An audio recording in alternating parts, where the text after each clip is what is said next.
This is part 2 of the audition process that brought me to be a professional cheerleader for the NHL. And every single day they were making cuts, so you didn't know until like noon the day of the next round whether or not you were invited back.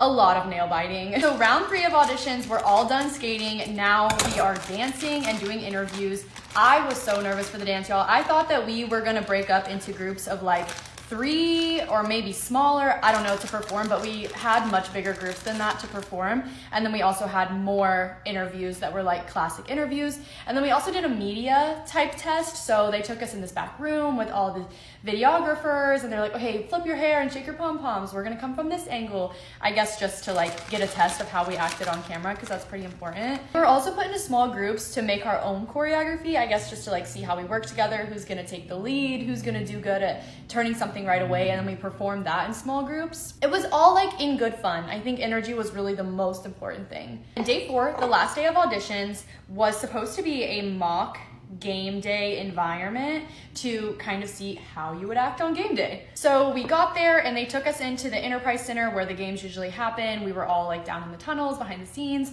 and they told us to grab a prop and run across the floor. There was no ice in Enterprise at the time. To run across the floor and just spear it as you would if you were at a game. And come to find out, everybody that made it to round 4 actually made it on the team. So after we ran across, we were all there, and they said, on behalf of the Blues, we want to congratulate the 2022-2023 Blue Crew. We were all cheering. It was so cute. And then after that, we got taken to put on our uniforms right away because we needed to get fitted. I think we were like 2 months out from the first game, so we all got fitted for uniforms.